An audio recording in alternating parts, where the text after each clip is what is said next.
Hello साथियों, नमस्कार। कैसे हैं आप सभी लोग? उम्मीद करते हैं कि आप सभी लोग अच्छे होंगे। साथियों, आज के टॉपिक में हम लोग डिस्कस करेंगे जो प्रीवियस ईयर में सी टेट में सेकंड पेपर में मैथ के जो प्रश्न आए हुए हैं, उन प्रश्नों पे हम लोग बात करेंगे। जितने भी अब तक 2021 या उससे पहले जितने भी सी टेट के पेपर हुए हैं, एक एक सब्जेक्ट पे मैथ हो गया, पेडागोजी हो गया, हिंदी हो गया और इसके साथ साथ ईवीएस हो गया और आपका साइंस का पोर्शन हो गया और आपका जो आपका सोशल का पोर्शन हो गया। इन सभी पोर्शन पे हम बारी बारी से वीडियो लेके आएंगे और प्रीवियस ईयर में जितने भी पेपर हुए हैं सभी पेपर का आपको हल कराया जाएगा इस चैनल के माध्यम से। तो आप लोग ज्यादा से ज्यादा शेयर कर दीजिएगा। हमारे चैनल पे पहली बार है तो चैनल को सब्सक्राइब करके बेल आइकन वाला बटन प्रेस कर लीजिएगा ताकि मैं जब भी कोई वीडियो अपलोड करूं सबसे पहले आपके पास नोटिफिकेशन पहुंचे। तो आइए देखिए, चूंकि ये आपका सी टेट जनवरी 2021 का मैंने प्रश्न पत्र उठाया और जो सेकंड पेपर है उसमें मैथ में टोटल 30 प्रश्न आते हैं। 30 प्रश्न में से 20 प्रश्न तो आपके जो क्या बोलते हैं कि अर्थमेटिक्स से होते हैं, बाकी के 10 प्रश्न जो है कि शिक्षण से होते हैं। तो इस टॉपिक में इस वीडियो में हम लोग जो अर्थमेटिक के पार्ट हैं उस पे बात करेंगे और इसके जस्ट बाद जो 10 नंबर का जो 10 प्रश्न शिक्षण का बचेगा उस पे हम लोग अगले वीडियो में चर्चा करेंगे, वो आपको स्क्रीन शेयर कर दिया जाएगा। तो आइए देखते हैं। आपका 31वां प्रश्न था, क्योंकि आपको पता है कि 1 से लेकर 30 तक जो है कि बाल मनोविज्ञान के प्रश्न होते हैं, उसके बाद 31 से लेकर 60 तक जो है कि आपके गणित के प्रश्न होते हैं, फिर आपका 61 से लेकर 90 तक आपका जो है कि विज्ञान के प्रश्न होते हैं। तो हम गणित में जो 31वां प्रश्न है उस पे देखते हैं। प्रश्न आपका क्या है, यदि 0.139 प्लस 0.75 प्लस 2.105 माइनस 1.001 इंटू 1.1 बराबर 2 माइनस के है, तो आपको के की वैल्यू फाइंड करना है। बहुत ही आसान सवाल है, जिसको जोड़ घटाना आएगा वह ये सवाल आसानी से कर देगा। देखिए क्या क्या है आपका 0.139 प्लस 0.75 और इसके बाद जो है कि क्या है प्लस 2.105 है, माइनस में है 1.001 और इसके बाद क्या है इंटू में 1.1 और बराबर में क्या है 2 माइनस के है। ठीक, देखिए यहाँ पे सबसे यहाँ पे 3 अंक पे दशमलव है, यहाँ पे 2 अंक पे है, यहाँ पे 3 अंक पे है, तो हम क्या करते हैं एक जीरो यहाँ पे बढ़ा देंगे तो यहाँ पे भी 3 अंक पे दशमलव हो जाएगा। क्यों? क्योंकि अब आपका जोड़ने में आसान हो जाएगा। आइए जोड़िए इसको 5 को 0 में जोड़ेंगे कितना होगा 5 होगा और फिर 9 में जोड़ेंगे तो कितना होगा 9 और 5 आपका हो जाएगा 14।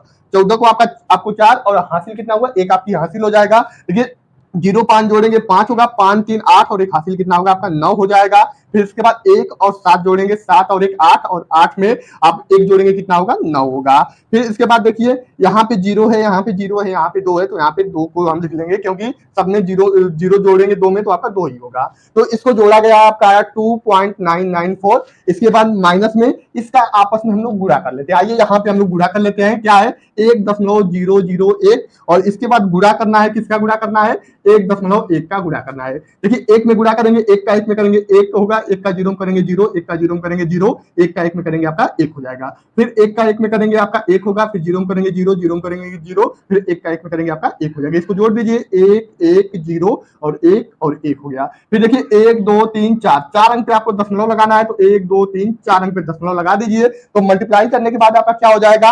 1.1011 ये आपका होगा और इसके बाद आपका बराबर 2 माइनस में के। अब इसको क्या करिए इसको माइनस कर दीजिए। आप इसको जब माइनस करेंगे तो आपको 2.994 में से आपको क्या माइनस करना है, आपको माइनस करना है 1.1011, ये आपको क्या करना है माइनस करना है। तो माइनस करेंगे तो देखिए यहाँ पे कोई भी संख्या नहीं है तो यहाँ पे हम 0 ले लेंगे। ठीक, अब देखिए 0 में से 1 माइनस नहीं होगा तो 1 कैरी लेंगे 10, 10 में से 1 माइनस करेंगे कितना बचेगा आपका 9 बच जाएगा। इसके बाद यहाँ पे 3 बचेगा, 3 में से 1 माइनस करेंगे 2 बचेगा, यहाँ पे आपका 9 रह जाएगा। फिर 9 में से 1 माइनस करेंगे 8 होगा, 2 में से 1 माइनस करेंगे क्या होगा 1 हो जाएगा और यहाँ पे दशमलव लग जाएगा। तो आपका कितना आ गया माइनस करने के बाद 1.8929 बराबर क्या हो गया 2 माइनस के हो गया।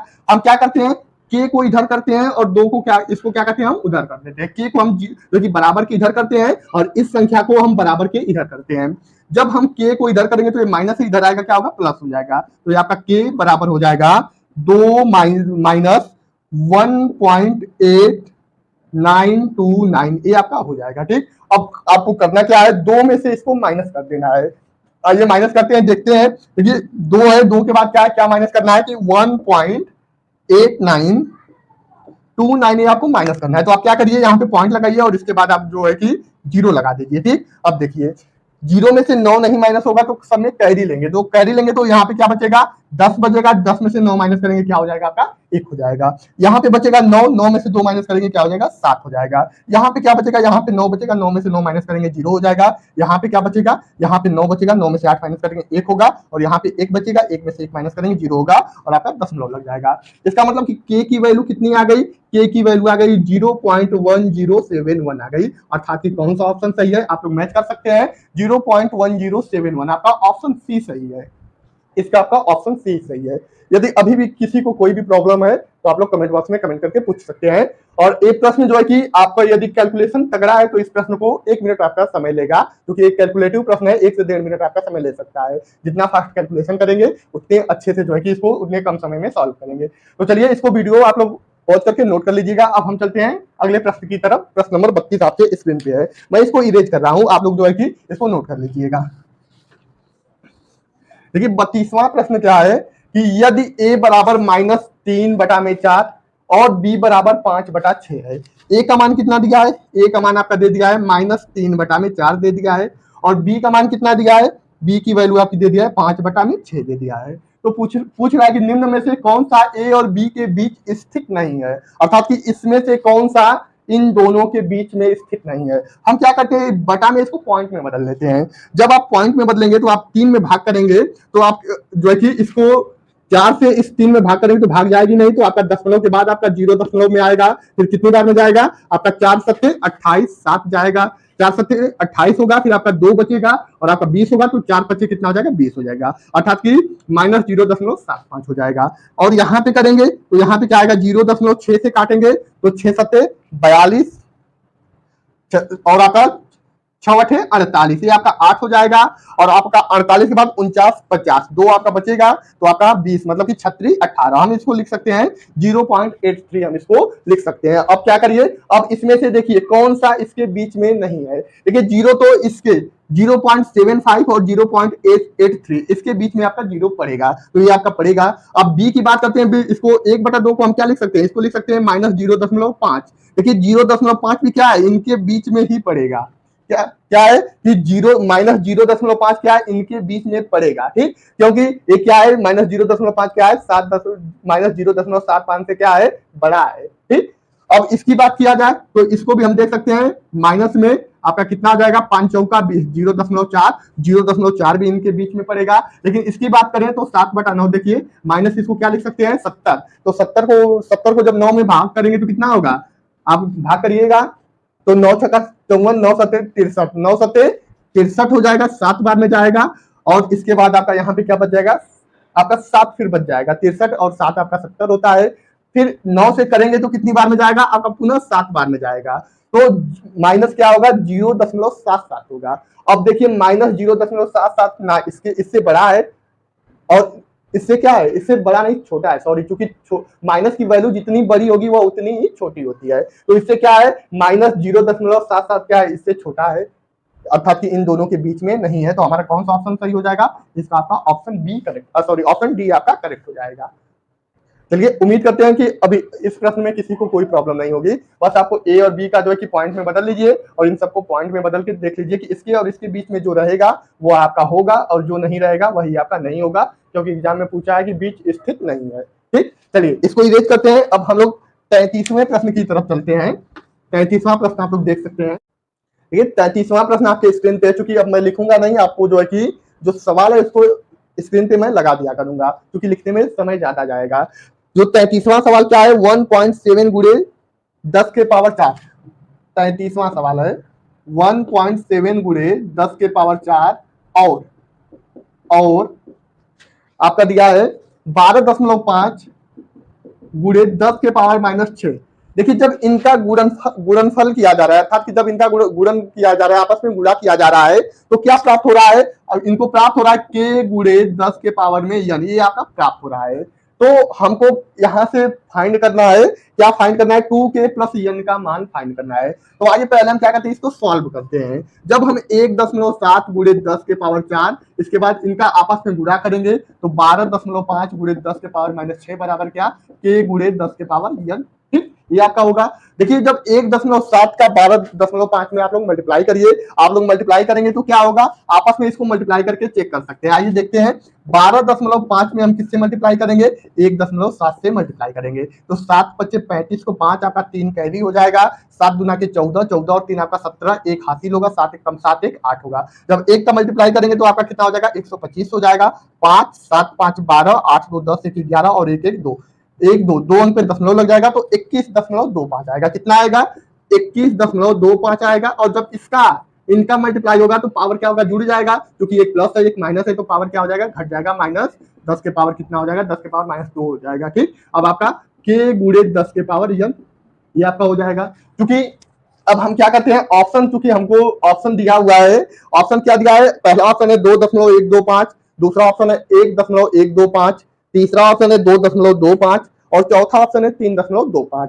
तो हम क्या करते हैं, देखिए यदि हम इसको इसमें से एक 10 को अगर हम इसमें करें, जो कि यहाँ पे 10 के पावर -2 है, यदि हम 10 के पावर -1 लिख लें, एक 10 के पावर -1 को क्या करें, हम निकाल दें। आइए कैसे देखते हैं, 21.25 गुणे 10 के पावर -1 गुणे 10 के पावर -1 कितना कर सकते हैं, या तो आप सीधे आप क्या करिए, 10 के पावर -1 करिए, जब 1 -1 को निकालेंगे तो 1 अंक दशमलव क्या होगा, इधर आपका आ जाएगा। यहाँ पे क्या बचेगा, यहाँ पे आपका हो जाएगा 2.125 गुणे 10 के पावर -1 और ये आपका k गुणे में 10 के पावर क्या है, n है। तो यहाँ से आप k की वैल्यू निकाल लिए, k की वैल्यू क्या है 2.125 और आपकी n की वैल्यू क्या है, n की वैल्यू आपकी -1 है। और वैल्यू किसका पूछा है, मान आपका पूछा है 2k plus n, 2k plus n, इसी का आपका मान पूछा है। तो 2 गुणे k का मान क्या है 2.125 और प्लस n करेंगे तो n का मान -1 है तो ये आपका माइनस हो जाएगा। फिर 2 का गुणा कर दीजिए, 2 × 5 = 10 को 0, 1 हासिल हो जाएगा, 2 दूना के 4 और 1 हासिल 5 होगा, 2 1 2 होगा, फिर 2 दूना के 4 हो जाएगा।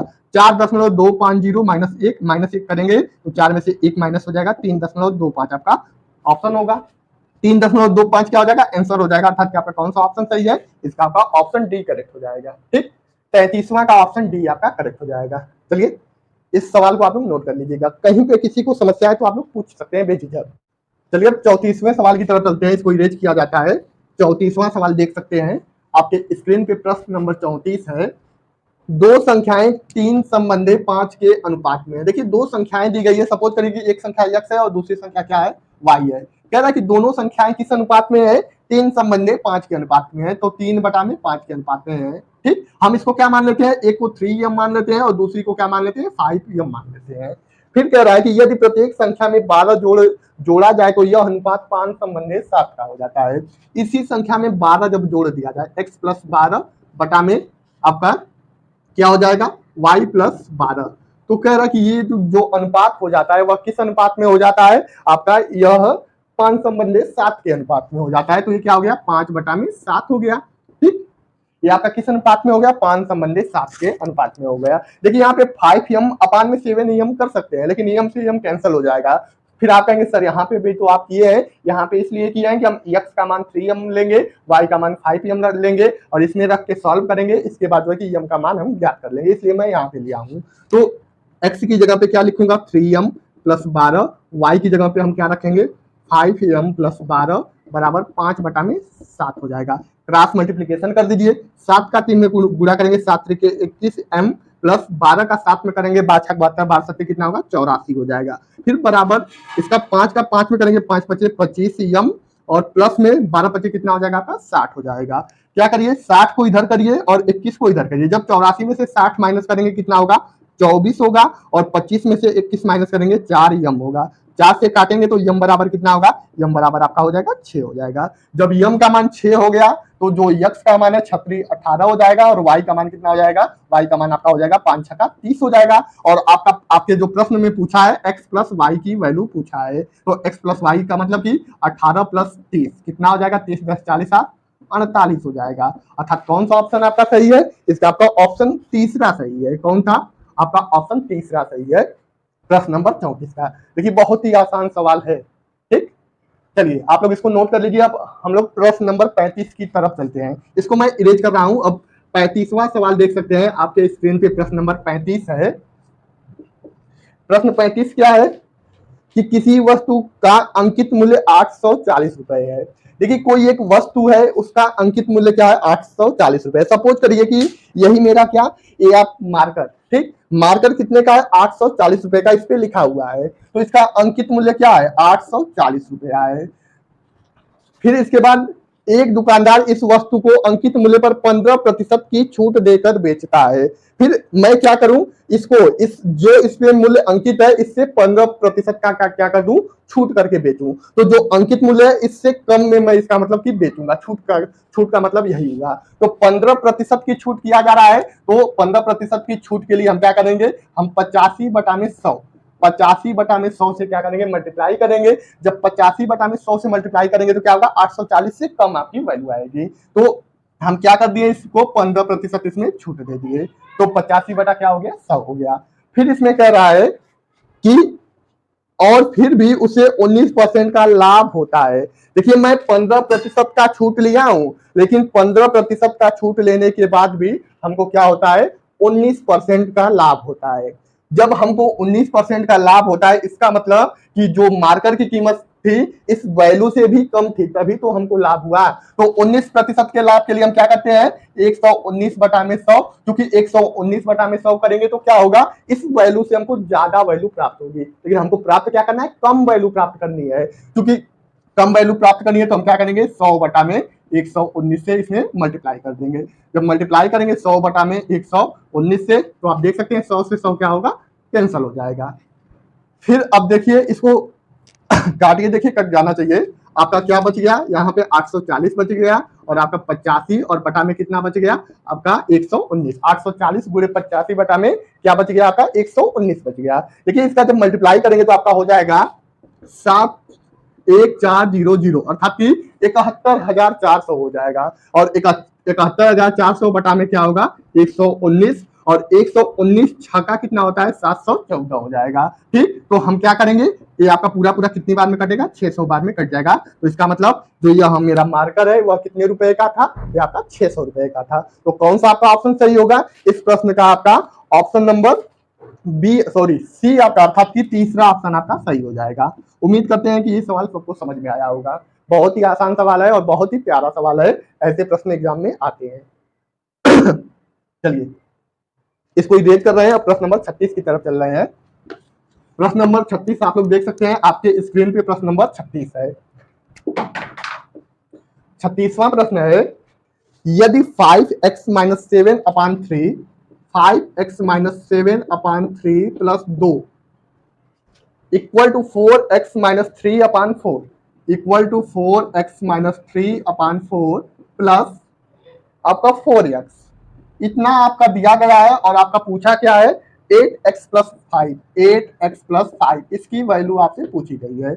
हम क्या करेंगे, इसको सॉल्व करेंगे और x का मान निकालेंगे। आइए सॉल्व करते हैं। देखिए सॉल्व करेंगे तो आपका हो जाएगा 5x - 7, 3 का 2 में गुणा करेंगे कितना हो जाएगा, 3 दूना के 6 हो जाएगा, प्लस 6 बटा में आपका 3, और बराबर में इसको सॉल्व करिए, 4x - 3 प्लस में 4 चौका 16x बटा में क्या हो जाएगा, 4 हो जाएगा। अब देखिए इसको सॉल्व करेंगे, 5x - 7 में से 6 माइनस होगा 1 बटा में 3, और बराबर क्या होगा, देखिए 16 और 4 कितना होगा, 20x - 3 बटा में कितना हो जाएगा, 4 हो जाएगा।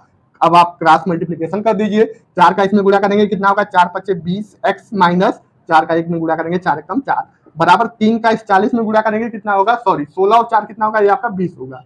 ठीक, जब आप 3 का इस 20 में गुणा करेंगे कितना होगा, 60x होगा, माइनस में 3 लिखा 9 आपका हो जाएगा। ठीक, अब क्या करिए, 9 को इधर करिए और इस 20 को इधर करिए। 9 को इधर करेंगे तो क्या होगा, ये 4 9 इधर आएगा तो प्लस हो जाएगा, अर्थात 9 में से 4 माइनस करेंगे 5 होगा, और ये आपका इधर जाएगा तो 60 में से 20 माइनस होगा कितना होगा, 40x होगा। यहाँ से x की वैल्यू निकालेंगे तो 1 कट जाएगा 8 बार में, तो 1 बटा में कितना आ गया, 8 आ गया। x की वैल्यू आपकी 1 बटा 8 आ गई। तो आपको मान ज्ञात करना है 8x + 5 का, तो 8 गुणे x की जगह पे 1/8 + 5, 8 से 8 कट जाएगा, 5 और 1 कितना हो जाएगा, 5 और 1 6 हो जाएगा। कौन सा आपका ऑप्शन सही हो जाएगा, इसमें आपका ऑप्शन पहला ही सही हो जाएगा इस प्रश्न में। तो प्रश्न नंबर 36 का आपका पहला ऑप्शन सही है। यदि किसी भी छात्र को कहीं पे कोई समस्या है तो आप लोग पूछ सकते हैं। चलिए अगले प्रश्न की तरफ चलते हैं। प्रश्न नंबर 37, आप लोग इसको नोट कर लीजिएगा वीडियो पॉज करके। 37वां प्रश्न आपके स्क्रीन पे है, आप लोग देख सकते हैं। प्रश्न नंबर 37 क्या है, देखिए आपका पी क्यू आर का मान दिया गया है। 37वें नंबर के प्रश्न में पी की वैल्यू दी गई है 12xy, पी बराबर दिया गया है 12xy।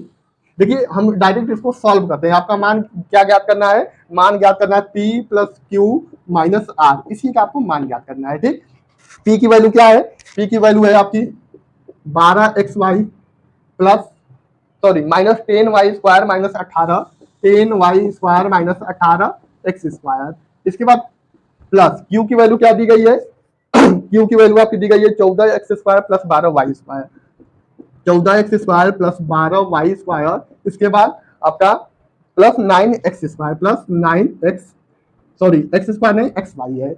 फिर इसके बाद माइनस आर की वैल्यू क्या दी गई है, आर की वैल्यू दी गई है 5y स्क्वायर, 5y स्क्वायर। इसके बाद माइनस एक्स स्क्वायर, चूंकि इस माइनस की वजह से क्या हो जाएगा प्लस हो जाएगा एक्स स्क्वायर। इसके बाद प्लस एक्स वाई, तो इस माइनस की वजह से हो जाएगा माइनस एक्स वाई हो जाएगा। अब इसी को सॉल्व कर देखिए।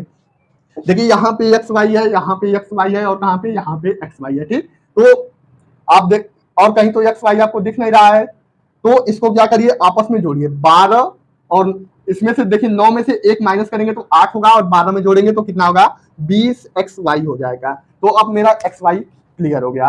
इसके बाद आप केवल वाई स्क्वायर देखते हैं, यहाँ पे वाई स्क्वायर है, इसके बाद आपका यहाँ पे वाई स्क्वायर है और इसके बाद आपका यहाँ पे वाई स्क्वायर है। तो देखिए 10 और 5 15, चूंकि ये भी माइनस है ये भी माइनस है, तो माइनस 15y स्क्वायर और इसमें से 12 घटाएंगे तो कितना होगा माइनस 3y स्क्वायर होगा। इसके बाद एक्स स्क्वायर को देखते हैं, तो ये देखिए आपका 18x स्क्वायर है, ये आपका 14x स्क्वायर है। तो 18 में से 14 जाएगा तो माइनस 4x स्क्वायर होगा और इसमें से एक एक्स स्क्वायर जाएगा तो माइनस 3x स्क्वायर होगा और यही आपका क्या होगा, आपका उत्तर हो जाएगा। इसका मतलब कौन सा ऑप्शन सही है, इसका आपका प्रश्न नंबर 37 का आपका ऑप्शन 4 आपका सही है। ठीक, उम्मीद करते हैं कि इसमें किसी भी छात्र को कोई समस्या नहीं होगी इस प्रश्न में। चलिए अब हम लोग चलते हैं प्रश्न नंबर 38वें की तरफ। बहुत ही बेहतरीन और बहुत ही खूबसूरत सवाल है और ऐसे प्रश्न बार बार एग्जाम में आते हैं। चलिए इसको मैं मिटा रहा हूं, देख सकते हैं प्रश्न नंबर 38 आपके स्क्रीन पे है। प्रश्न क्या है, यदि x के पावर 4 प्लस 1 अपान एक्स के पावर 4 दिया हुआ है, x के पावर 4 प्लस 1 अपान एक्स के पावर 4 बराबर कितना दिया है, आपका दिया 322 आपका दिया हुआ है। ठीक, तो आपको x माइनस 1 अपान एक्स इसी की वैल्यू फाइंड करना है। बहुत ही आसान सवाल है। बहुत से लोग ऐसे सवाल में क्या करते हैं, गलतियां करते हैं, लेकिन आप जो कि ऐसे सवाल चुटकियों में कर सकते हैं। इसका फार्मूला क्या होता है, जैसे कि x के पावर 4 प्लस 1 अपान एक्स के पावर 4 है, तो हम इसमें से एक्स स्क्वायर प्लस 1 अपान एक्स स्क्वायर ज्ञात करेंगे, इससे कम पावर ज्ञात करेंगे। तो इसके लिए फार्मूला होता है अंडर रूट टी प्लस 2। और t क्या होता है, t की वैल्यू आपकी यही होती है। t की वैल्यू क्या होगी, t की वैल्यू क्या होगी, जो फोर्थ घात वाला जो है उसी का जो है कि मान जो होगा वही t की वैल्यू होगी। तो हम t की जगह पे क्या रखेंगे, t की जगह पे रखेंगे 322 प्लस 2 और 322 में 2 जोड़ेंगे कितना होगा 300, आपका 22 2 24 हो जाएगा। और 324 किसका वर्गमूल है, आपका 18 का वर्गमूल है। ठीक, तो एक्स स्क्वायर प्लस 1 अपान एक्स स्क्वायर की वैल्यू कितनी हो गई, 18 हो गई। अब इसके बाद हमको निकालना है x माइनस 1 अपान एक्स का मान निकालना है। तो इसके लिए पुनः हम यही फार्मूला यूज करेंगे, क्योंकि यहाँ पे माइनस है तो यहाँ पे भी हम क्या करेंगे माइनस करेंगे, तो t माइनस 2 होगा। अब इसके लिए t का काम क्या करेगा, 18 करेगा। तो हम क्या करेंगे 18 माइनस 2 और 18 में से 2 माइनस करेंगे तो आपका 16 हो जाएगा। और 16 का मतलब क्या, आपका 4, 16 का वर्गमूल आपका 4 होगा। तो है ना आसान सवाल। इसका कौन सा आपका ऑप्शन सही हो जाएगा, प्रश्न नंबर 38 का आपका ऑप्शन जो है कि दूसरा सही है, दूसरा ऑप्शन आपके लिए सही हो जाएगा। ठीक, तो चलिए इस सवाल को नोट कर लीजिएगा। इसमें अगर इसका पूरा आपको कंप्लीट कैसे आता है, अगर ये जानकारी चाहिए तो आपको कमेंट बॉक्स में कमेंट करके बताइएगा। ये आपको मैं इस फार्मूले की व्युत्पत्ति कर दूंगा कि ये फार्मूला आता कैसे है। चलिए अब हम लोग 39वें सवाल की तरफ चलते हैं। 39वां सवाल देख सकते हैं आपके, चूंकि 39वां सवाल आपका शिक्षण का है, इसलिए हम 39वां सवाल ना करके 40वां सवाल आपका देखते हैं। बहुत ही आसान सवाल है, आप देख सकते हैं आपके स्क्रीन पे प्रश्न नंबर 40 है। त्रिभुज ABC और त्रिभुज DEF में यदि, देखिए 2 त्रिभुज दिया गया है, एक त्रिभुज आपका ABC है, एक आपका AB और सी है। दूसरा जो आपका त्रिभुज है वह क्या है, वह आपका दूसरा त्रिभुज आपका दिया हुआ है डी ई एफ। क्या दिया है, डी ई और आपका एफ दिया हुआ है। इसमें और दिया है ए बी बराबर ई एफ। कह रहा है कि ए बी क्या है, ई और एफ के बराबर है, यह इसके बराबर है। फिर इसके बाद दिया हुआ है बी सी। जो बी सी है वह किसके बराबर है, वह आपका डी और ई के बराबर है। बी सी क्या है, डी और ई के बराबर है। ठीक, फिर इसके बाद दिया हुआ है ए सी जो है आपका ए और सी, या तो सी और ए, यह किसके बराबर है, वो आपका डी एफ के बराबर है। ठीक, तो इसमें आपको याद करना है कि जो त्रिभुज ए बी सी है वह किसके सर्वांगसम है। बहुत ही आसान है। देखिए आप देख सकते हैं त्रिभुज ए बी सी किसके सर्वांगसम है। तो आप देखिए इसके एक के सामने हमको ए लेना है ना, तो दो के सामने क्या है, ए है। तो अब हम देखेंगे यहाँ पे ए जो दो, मतलब कि दो का मतलब क्या, बीसी के सामने ए है, तो इस भुजा के सामने अर्थात कि डी और ई के सामने क्या है, यफ है। तो हम क्या करेंगे, यफ लिख देंगे। जैसे कि आप यही लिखिए, दो दो के सामने का जो आपका देख सकते हैं, जो आपका कोण है या जो आपका शीर्ष है वह ए है, और इस दो के सामने का शीर्ष क्या है, यफ है। फिर दो के बाद देखिए ए के बाद फिर क्या है, बी है। बी का मतलब क्या है, तीन के सामने का क्या है आपका बी है, तो इस तीन के सामने क्या है आपका ई है, तो ई को ले लीजिए। और इसके बाद क्या है, सी की बात की गई है, तो एक के सामने सी है, तो इस एक के सामने क्या है, डी है, इस डी को ले लीजिए। अर्थात त्रिभुज ए बी सी है वह किसके सर्वांगसम होगा, वो आपका यफ त्रिभुज यफ ई डी के क्या होगा, सर्वांगसम होगा। जो कि आपका ऑप्शन कौन सा सही है, दूसरा ऑप्शन सही है। देखिए बहुत ही बेहतरीन ये लॉजिक है। जैसे इसको आप सॉल्व करेंगे, करते ही रह जाएंगे एग्जाम में। बस इसको भुजाओं से आप सर्वांगसम सिद्ध कर सकते हैं, तो इसके लिए बहुत ही बेहतरीन ट्रिक, ये आपका ट्रिक है। तो 40वां सवाल आपका हो गया। अब 41वां सवाल देखिए, जो कि आपके स्क्रीन पे प्रश्न नंबर 41 है, और यह भी सवाल बहुत ही आसान सवाल है। प्रश्न नंबर 41 आप देख सकते हैं। देखिए प्रश्न 41 में आपका समकोण त्रिभुज की भुजाओं के बारे में आपका दिया गया है। कह रहा है कि निम्न में से कौन सी एक समकोण त्रिभुज की भुजाएं हो सकती हैं। तो देखिए हम आपको सर्वप्रथम एक समकोण त्रिभुज बना दे रहे हैं। ये आपका ए है, ये आपका बी है, और ये क्या है आपका सी है। ये आपका ए है, तो कोण ए के सामने का जो ये भुजा होगा इसको बोलेंगे हम लंब बोलेंगे। ये आपका आधार होता है, और ये आपका क्या होता है, ये आपका कर्ण होता है। ठीक, तो आपका जो पाइथागोरस प्रमेय होता है वह कर्ण का स्क्वायर अर्थात कि AC का स्क्वायर बराबर आपका क्या होगा, आपका AB का स्क्वायर प्लस BC का स्क्वायर अर्थात कि कर्ण का स्क्वायर बराबर आधार का स्क्वायर प्लस लंब का स्क्वायर। तो देख सकते हैं कि सब में तीन तीन आपकी भुजाएं दी गई हैं। कर्ण हमेशा क्या होगा, आधार और लंब से क्या होगा, हमेशा कर्ण बड़ा होता है। तो देखिए इसका जो आपका पहला दूसरा तीसरा सॉल्व करेंगे तो वह इसके इक्वल नहीं आएगा, लेकिन जब आप ऑप्शन 4 को सॉल्व करेंगे जिसमें क्या है 65 सेंटीमीटर है, इसके बाद 65 के बाद आपका 72 और 97 सेंटीमीटर, 72 सेंटीमीटर और आपका 97 सेंटीमीटर है। एसी का मतलब सबसे बड़ी भुजा, सबसे बड़ी क्या है आपका 97 का स्क्वायर बराबर, अब इसमें क्या है एबी का मान आपका 65 है, 65 का स्क्वायर प्लस बीसी का मान आपका क्या है 72 का स्क्वायर। देखिए एबी और आपका ए बी और बी सी कुछ भी हो सकता है इन दोनों में से, या तो ये ए बी ले लीजिए या तो इसको ए बी ले लीजिए। अब देखिए इसका स्क्वायर करके जोड़ेंगे और इसका स्क्वायर करेंगे तो दोनों आपस में क्या आएंगे, इक्वल आएंगे। तो इसलिए हम कह सकते हैं कि जो आपका चौथा ऑप्शन है वह समकोण त्रिभुज की भुजाएं होंगी। ठीक, तो 41वां सवाल ऐसे हम करेंगे। चलिए इसको आप लोग नोट कर लीजिएगा। इरेज करते हैं, 42वें सवाल की तरफ चलते हैं। आप देख सकते हैं 42वां सवाल आपके स्क्रीन पे है। 42वां सवाल भी बहुत ही बेहतरीन सवाल है। इसमें आपका दिया हुआ है किसी बहुफलक के 7 फलक और 10 शीर्ष है, एक बहुफलक के किनारे की संख्या है। देखिए इसके लिए आपका फार्मूला होता है शीर्ष और आपका बहुफलक, किसी भी बहुफलक के शीर्ष किनारे और फलक के बीच में क्या होता है, फार्मूला होता है।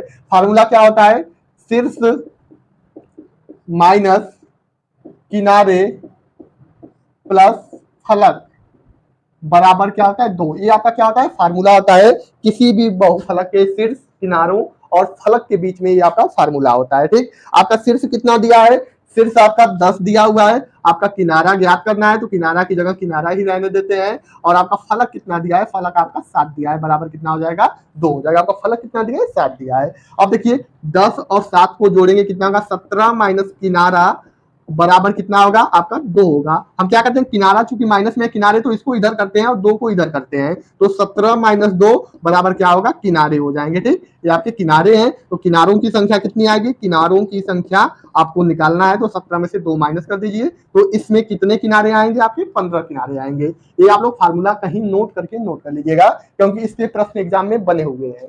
तो आप लोग इस फार्मूले को पहले नोट करेंगे, अर्थात किनारों की संख्या कितनी है, 15 है। इसका मतलब कौन सा ऑप्शन सही हो गया आपका, तीसरा आपका ऑप्शन इस सवाल का सही हो जाएगा।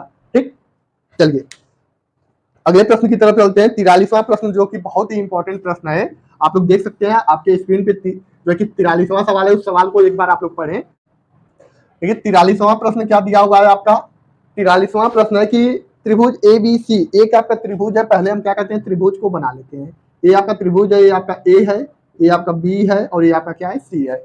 इसमें बोला है कि भुजा AB को E तक और CA को D तक, भुजा AB इसको E तक और CA को कहां तक, इसको D तक बढ़ाया गया। ठीक, जब इसको D तक बढ़ाया गया, इसके बाद इसमें दिया है कि कोण BAD बराबर 125, कह रहे कि कोण BAD ये कितना दिया है, ये आपका 125 अंश दिया है, और इसके बाद आपका कोण EBC, कोण EBC ये आपका कितना दिया है, ये आपका 100 अंश दिया है। देखिए जब 100 अंश दिया है तो इसको हम ज्ञात करेंगे तो कितना होगा, ये आपका 80 अंश होगा। क्यों, क्योंकि ये क्या होगा, यहाँ पे टोटल 180 अंश बनेगा, तो 100 इधर है तो 180 में से 100 माइनस करेंगे, कितना होगा, 80 हो जाएगा। इसी तरह जब यहाँ पे हम सॉल्व करेंगे तो यहाँ पे कितना बनेगा, ये आपका 55 बन जाएगा। ठीक, अब चूंकि त्रिभुज के तीनों अंतःकोणों का योग 180 अंश होता है, तो इसको जोड़ के 180 में से माइनस कर देंगे, जितना आएगा वह C का मान हो जाएगा। तो C का मान हो जाएगा, तो हम क्या करेंगे, देखिए C का मान कितना होगा, इसको जोड़िए, 8 5 13, 130 5 35, यहाँ से 135 होगा, तो C का मान आपका कितना हो जाएगा, C का मान आपका 45 हो जाएगा। C का मान आपका कितना अंश हो गया,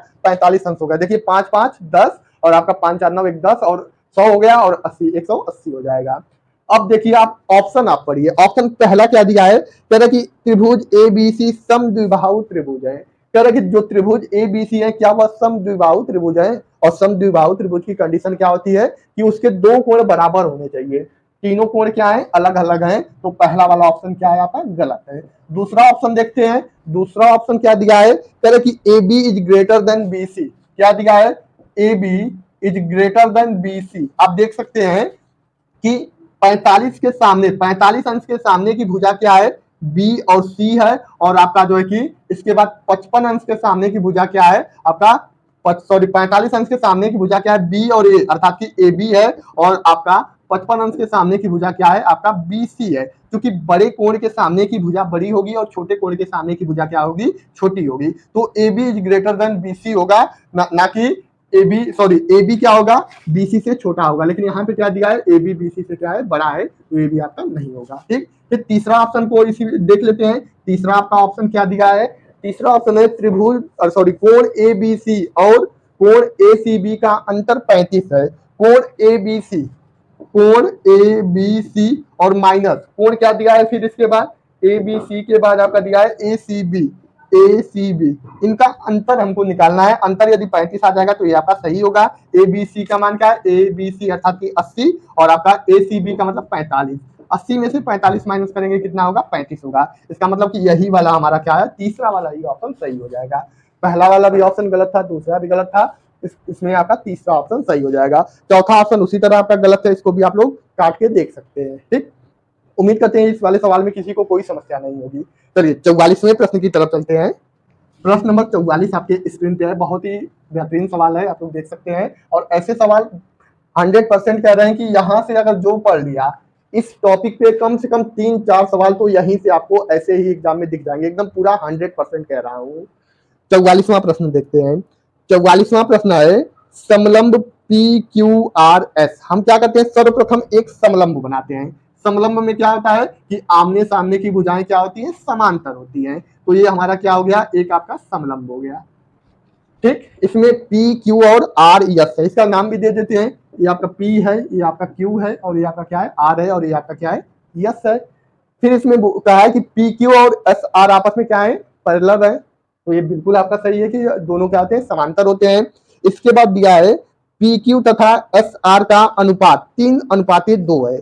PQ और SR का अनुपात, इसका मतलब कि मैं P और Q इसको मानता हूं। ठीक, P और Q इसको मानता हूं और S और R मैं क्या करता हूं, इसको मानता हूं। क्यों? क्योंकि जो अनुपात दिया है 3 संबंधित 2 का दिया है, तो जो नीचे वाली भुजा है ये क्या है, बड़ी है, इसको मैंने मान लिया 3 और इसको मैंने क्या मान लिया, 2 मान लिया। ठीक, फिर इसके बाद दिया है यदि समलंब का क्षेत्रफल 480 सेंटीमीटर स्क्वायर हो, इसका क्षेत्रफल दिया है, क्षेत्रफल कितना दिया है, क्षेत्रफल दिया है 480 सेंटीमीटर स्क्वायर, ये आपका क्षेत्रफल दिया हुआ है। फिर इसके बाद और दिया है PQ और SR के बीच की दूरी, ये आपकी दूरी दी गई है, कितनी दी गई है, 12 सेंटीमीटर ये आपकी दूरी दी गई है। तो इसमें पूछा है कि यस और आर की लंबाई ज्ञात कीजिए, यस और आर इसी की लंबाई पूछा है, तो हम क्या करते हैं, इसको 3x मान लेते हैं, इसको 2x मान लेते हैं। और समलंब का क्षेत्रफल क्या होता है, उसका क्षेत्रफल होता है 1/2 गुणे आपका क्या होता है, आमने सामने की भुजाओं का योग, तो इसका योग करेंगे तो 3x + 2x हो जाएगा और गुणे उनके बीच की दूरी कितनी है, 12 बराबर कितना होगा, 480 हो जाएगा।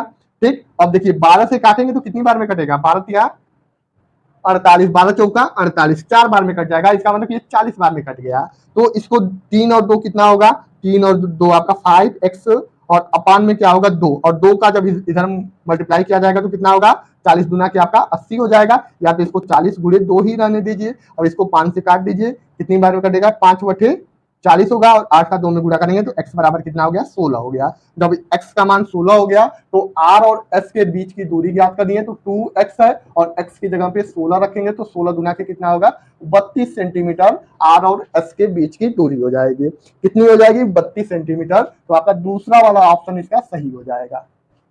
अभी भी किसी भी छात्र को कहीं पे कोई समस्या है तो आप लोग इसको कमेंट बॉक्स में कमेंट करके पूछ सकते हैं। चलिए और 2-3 सवाल है, इनको भी हम लोग देख लेते हैं। देखिए 44 के बाद 45वां सवाल आपके स्क्रीन पे है, जो कि आप लोग देख सकते हैं, आपके स्क्रीन पे 45वां सवाल लगाया जाए। देखिए 45वां सवाल है, 88 सेंटीमीटर गुणे 10 सेंटीमीटर माप वाले एक आयताकार कागज के टुकड़े को बिना अतिव्यापन किए मोड़कर एक 10 सेंटीमीटर ऊंचाई का बेलन बनाया जाता है। देखिए एक आपका 88 सेंटीमीटर गुणे 10 सेंटीमीटर माप का एक आयताकार कागज है। सपोज करिए कि ये आपका क्या है, ये आपका एक आयताकार क्या है, कागज है। ठीक, और 88 सेंटीमीटर और गुणे 10 सेंटीमीटर माप का है, ये आपका एक आयताकार कागज है। इसको मोड़कर क्या बनाया जा रहा है, इसको मोड़कर एक बेलन तैयार किया जा रहा है, एक बेलन बनाया जा रहा है। और इस बेलन को जब बनाया जाएगा तो ये आपका क्या होगा, ये पूरा क्या होगा, परिधि होगा और ये आपकी क्या होगी, ये आपकी ऊंचाई होगी। तो वृत्त की परिधि 2πr बराबर कितना होगा, 88 आपका हो जाएगा। क्यों? क्योंकि ये पूरा यहाँ से यहाँ तक यूज होगा, तो जब इसका यूज होगा तो ये आपकी परिधि का काम करेगा। और पाई के लिए क्या दिया है, पाई का मान 22/7 लेने के लिए दिया है और आपका r बराबर कितना हो जाएगा, 88 हो जाएगा। अब इसको काट दीजिए, देखिए 22 दूना के 44 और 44 दूना के क्या होगा, आपका 88 होगा। और r का मान कितना हो गया, 7 दूना के 14 सेंटीमीटर आपका r का मान हो गया। और आपको ज्ञात क्या करना है, और आपको ज्ञात करना है कि बेलन का क्षेत्रफल आपको ज्ञात करना है। बेलन का क्षेत्रफल पहले हम निकालेंगे। जब बेलन का क्षेत्रफल निकालेंगे तो इसके लिए क्या फार्मूला होता है, πr², ये आपका क्या होता है, फार्मूला होता है। पाई के लिए 22/7 और r के लिए क्या रखेंगे, 14 गुणे 14 और आपका h का मान कितना दिया है, h का मान आपका 10 दिया है। तो इसको काट दीजिए, 7 गुना के 14 और इसको जब हम पूरी तरह से मल्टीप्लाई करेंगे तो क्षेत्रफल मेरा हो जाएगा 6160 सेंटीमीटर क्यूब। और इस बेलन की धारिता निकालनी है, तो धारिता निकालेंगे तो चूंकि यह सेंटीमीटर में दिया हुआ है तो हम धारिता जब लीटर में निकालेंगे तो इसमें हम 1000 से भाग कर देंगे। जब धारिता निकाली जाती है तो उसमें हम 1000 से भाग कर देंगे, तो आपका कितना हो जाएगा, 6.16 लीटर इस जो है कि बेलन की धारिता हो जाएगी। कौन सा ऑप्शन सही हो जाएगा, आपका ऑप्शन नंबर इसका सही हो जाएगा, दूसरा ऑप्शन आपका सही हो जाएगा। ठीक, 45वें सवाल का आपका ऑप्शन सेकेंड आपका सही हो जाएगा। चलिए इस सवाल को नोट कर लीजिएगा आप लोग। अब अगले सवाल की तरफ चलते हैं। प्रश्न नंबर 46वां आपके स्क्रीन पे लगाया जाए, देख सकते हैं 46वां सवाल आपके स्क्रीन पे है। किसी घन का आयतन कितना दिया हुआ है, 2197। आपका घन का आयतन दिया हुआ है, कितना दिया हुआ है, 2197 आपका घन का आयतन दिया है। और घन के आयतन का फार्मूला क्या होता है, घन का आयतन होता है AQ और इसका मान कितना दिया है, 2197 दिया हुआ है। और आपको ज्ञात क्या करना है, इसका पार्श्व पृष्ठीय क्षेत्रफल आपको ज्ञात करना है। ठीक, तो हम क्या करते हैं, जब इसको सॉल्व करेंगे तो a का मान कितना होगा, 13 आपका आ जाएगा, क्योंकि यह क्या है, ये तीसरी कड़ी में जाएगा और 2197 का घनमूल कितना होगा आपका 13 होगा। और आपको ज्ञात करना है पार्श्व पृष्ठीय क्षेत्रफल, पृष्ठीय क्षेत्रफल, इसके लिए फार्मूला क्या होता है 4a² आपका फार्मूला होता है पार्श्व पृष्ठीय क्षेत्रफल का। तो 4 गुणे a स्क्वायर 13 का स्क्वायर, तो 4 गुणे 13 का स्क्वायर करेंगे 169 होगा और मल्टीप्लाई करेंगे 4 9 कितना होगा 36 को 6 और आपका 3 हासिल 6 चौका 24 25 26 27 और आपका 2 हासिल 4 एकम 4 और 2 6 676 सेंटीमीटर स्क्वायर हो जाएगा। पार्श्व पृष्ठ क्षेत्रफल कितना होगा 676 सेंटीमीटर स्क्वायर हो जाएगा। अर्थात कौन सा ऑप्शन सही है, इसका आपका ऑप्शन 1 सही हो जाएगा। चलिए इसके बाद 3-4 सवाल और है, उसको देख लेते हैं। 46वें के बाद 47वां सवाल देखते हैं। आपको 47वां सवाल आपके स्क्रीन पे लगाया जाए। प्रश्न 47 बहुत ही आसान सवाल है। इसमें आपका परिसर, बहुलक और माध्य का आपको माध्य ज्ञात करना है। आपका आंकड़ा क्या दिया हुआ है, आपका आंकड़ा है 5 10 3 6 5 10 3 6।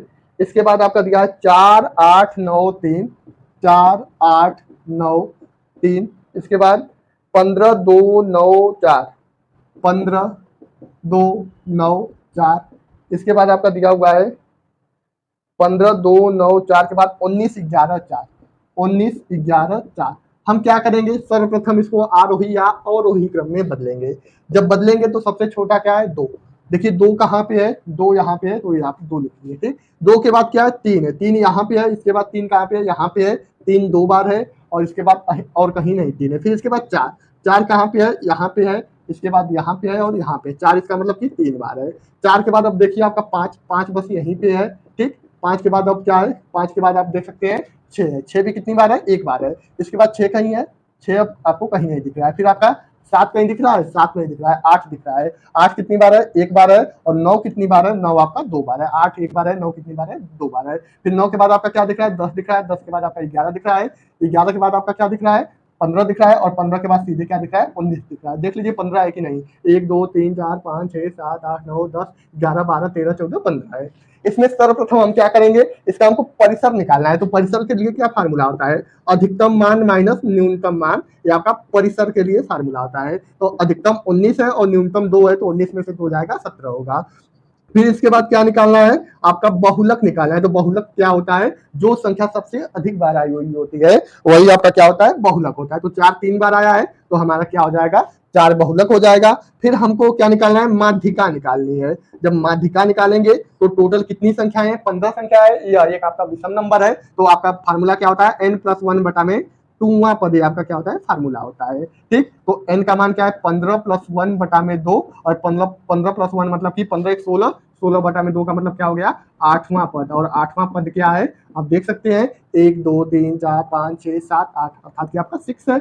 अब इन्हीं को जोड़ दीजिए, परिसर, बहुलक और माध्यिका को जोड़ के आप माध्य निकाल लीजिए। तो माध्य निकालेंगे तो परिसर कितना है 17 है, बहुलक 4 है और माध्यिका कितनी है आपकी 6 है। और इसी में क्या करना है, 3 से बस भाग कर देना है। देखिए 6 4 10 और 17 कितना होगा 27 बटा में 3 और आपका 3 9 27। इसका मतलब कि इनका माध्य कितना आएगा, आपका 9 आ जाएगा। तो कौन सा आपका ऑप्शन सही होगा, प्रश्न नंबर कौन सा है आपका 47वें का, प्रश्न नंबर 47वें का आपका ऑप्शन दूसरा सही है। ठीक, चलिए तो प्रश्न नंबर 47 आप लोग नोट कर लीजिएगा। अब चलते हैं 2 प्रश्न और आपके स्क्रीन पे आएंगे जो कि बैक टू बैक है और बहुत ही इंपॉर्टेंट सवाल है। इसके बाद 47वां के बाद 47 से लेके आपका 57 तक शिक्षण है। इसके बाद 58वां सवाल है, बहुत ही इंपॉर्टेंट सवाल है। चलिए 58वां सवाल स्क्रीन पे लगाया जाए। प्रश्न नंबर 58, देखिए प्रश्न नंबर 58 दिया हुआ है कि 6 अंकों की बड़ी से बड़ी संख्या के विभिन्न अभाज्य गुणनखंडों की संख्या है।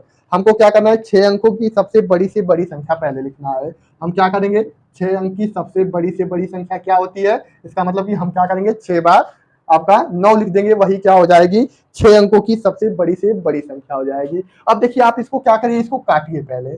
जब इसको काटेंगे तो आप देख सकते हैं 9 से काटेंगे तो कितना होगा, ये पूरा पूरा कट जाएगा। यहाँ पे क्या बचेगा, सब हर जगह क्या बचेगा आपका 1 बचेगा। फिर देखिए 1 2 3 4 5 6 है, जोड़ने पे 6 आ रहा है। इसका मतलब कि यह पुनः एक बार 3 से और कटेगा। जब पुनः 3 से और कटेगा तो कटने के बाद आपका कितना होगा 37 0 37। आप लोग काट लीजिएगा, कटने के बाद क्या होगा, 37 जीरो 37 होगा, और 37 जीरो 37 किससे कटेगा, यह आपका 37 से कटेगा, तो 101 हो जाएगा। कितना हो जाएगा, 101 हो जाएगा। और 101 37 जीरो 37 कटेगा, तो सॉरी 101 नहीं, 100 आपका 1 होगा। और 100 को काटेंगे, किससे काटेंगे हम लोग, 13 से काटेंगे, तो आपका कितनी बार में कटेगा, 77 बार में कटेगा। और 77 को 7 से काटेंगे, 11 बार में कटेगा। और 11 को काटेंगे, कितनी बार में कटेगा, 1 बार में कटेगा। ठीक, फिर देखिए इसको हम क्या लिख सकते हैं, देखिए 3 लिखे 9 3 27 है, तो 27 को क्या लिख सकते हैं, 3 के पावर 3। ठीक, फिर गुड़े, इसके बाद 3 के बाद हम लिख लें 7 लिख लें, 7 के बाद हम 11 लिख लें, और 11 के बाद 13 लिख लें, 13 के बाद क्या लिख लें, 37 लिख लें। तो हमसे पूछा है कि अभाज्य गुणनखंडों की संख्या कितनी होगी। तो कितने अभाज्य गुणनखंड है, एक आपका ये है, एक ये है, ये है, ये है और ये है, मतलब कि पांचों आपके अभाज्य गुणनखंड है। तो 1 2 3 4 5 अभाज्य गुणनखंडों की संख्या कितनी हो जाएगी, आपका 5 हो जाएगा। प्रश्न नंबर 58 का आपका अभाज्य गुणनखंडों की संख्या 5 होगी। इसका मतलब कि कौन सा ऑप्शन सही है, तीसरा ऑप्शन आपका सही हो जाएगा। ठीक, चलिए आप लोग इसको नोट कर लीजिए। ठीक, 59वें सवाल की तरफ चलते हैं, जो कि आपके स्क्रीन पे प्रश्न नंबर 59 है, देख सकते हैं। इसमें 59वें सवाल में क्या करना है आपको, यदि 8 अंक की संख्या, देखिए एक आपकी 8 अंक की संख्या दिया गया है 179x, इसके बाद क्या है 091y, कह कि यह संख्या क्या है, 88 से विभाजित है। तो 88 से विभाजित का मतलब क्या, इसको हम लिख सकते हैं 8 गुणे 11, अर्थात कि यह संख्या 8 से भी कटे और 11 से भी कटे। ठीक, 88 से विभाजित संख्याएं क्या होती हैं, जो संख्या 8 और 11 से दोनों से कटती हैं। तो इसमें आपको x माइनस वाई का मान ज्ञात करना है। तो देखिए 8 से विभाजिता का नियम क्या होता है कि जिसके वह संख्या जिसके आखिरी के 3 अंक 8 से कटेंगे, तो वह पूरी संख्या 8 से कटेगी। तो आखिरी का 3 अंक क्या है, 91y, और बटा में लिख लेते हैं 8 लिख लेते हैं। देखते हैं 8 से काटते हैं तो यहाँ पे कौन सी संख्या रखेंगे कि पूरी तरह कट जाएगी। तो देखिए 8 कम 8, एक हासिल होगा तो 11, 8 कम 8। ठीक, फिर यहाँ पे कितना 3 हासिल होगा, तो 8 चौका 32, इसका मतलब यहाँ पे 2 होना चाहिए। तो y की वैल्यू कितनी हो जाएगी, y की वैल्यू आपकी हो जाएगी 2 हो जाएगी।